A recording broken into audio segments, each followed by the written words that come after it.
Gigi on FoodWISE, and tonight I look at our shared world of food and farming and begin the section entitled, What is Sustainability?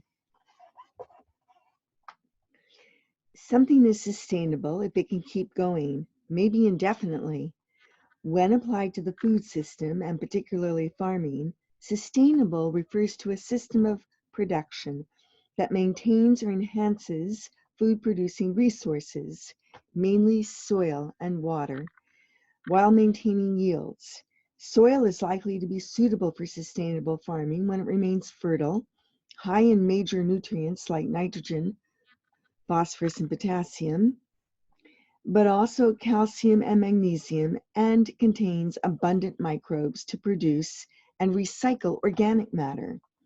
Maintaining an intact and porous soil structure, even when exposed to wind and water, the big movers of soil, also is important.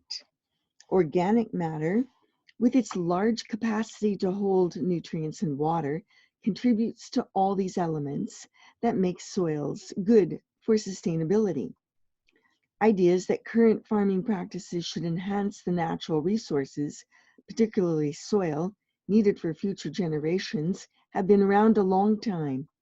In the early 20th century, ideas of integrated production, with the various parts of a farm all working together and supporting each other, gained momentum in Europe following the influential agriculture lectures of Rudolf Steiner in 1924, and eventually grew into the biodynamic movement. During the Dust Bowl years, 1930s, in the United States, the Soil Conservation Service was created in an effort to inventory, protect, and rehabilitate the nation's soil resources. Organic agriculture surfaced in farming literature of the 1950s, bolstered by Robert Rodale's work in regenerative agriculture.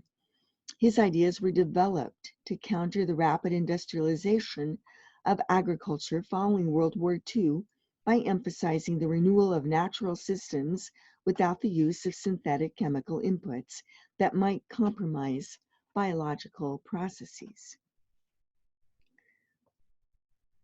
About the same time in the 1940s, Masanobu Fukuoka, a Japanese plant pathologist, philosopher, farmer, and writer, was developing his ideas of farming without cultivation and chemicals, rejecting typical techniques for, say, rice production that involve flooding of fields, and instead developing a more natural form of farming. His 1975 landmark work, The One Straw Revolution, gently and greatly increased interest in sustainable farming. Since then, dozens of writers and farmer authors have discussed the need for sustainability in farming, arguing against short-term gains based on unsustainable political and economic practices. I've spent a lot of time in my professional life looking into questions involving sustainability and resilience. I'll talk about some of these projects and what I've learned from them as we get deeper into this. For me, resilience is the ability of a community or system to withstand threats. Resilient systems are sustainable, but also show adaptive capacities to become even more resilient once a threat has occurred. One of the biggest threats to agricultural webs is climate change. Current patterns of food production will change around the world as seasonal temperatures and rainfall change, and increasingly food may be hauled from farther away. The greenhouse gases that agriculture produces are a big concern.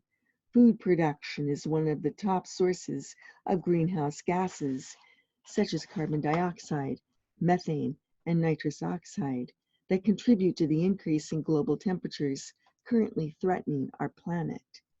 It is easy to see some of the reasons for why this is so. Larger livestock feedlots, concentrating even greater amounts of methane emissions, and transporting food, long-distance transport of foods, but also short-distance transport from supermarkets to your home refrigerators, produces carbon emissions. United States agriculture has been a great success story in recent decades in terms of increased yields. Problems come from how the food is produced in the first place and who gets it, and whether these levels of production can continue. Well, I've talked about a number of related topics to some of these ideas in past vlogs. I will say that I started my academic career studying organic systems in Pennsylvania and in New York when I was a graduate student at Cornell. And then just last year, I was at the headquarters, if you will, for biodynamic farming, and that was in Dornach, Switzerland. So there were quite a few decades between that very early research on organic farming and biodynamic today. I am still very much a student of these different systems, and I require information and data all the time to make sense of them. That's why in the introduction to this video tonight, I highlight the importance of data and information. I mention Governor Inslee of the state of Washington, his stay home, stay healthy order, and also highlight some of his sources of information for that. Ever important.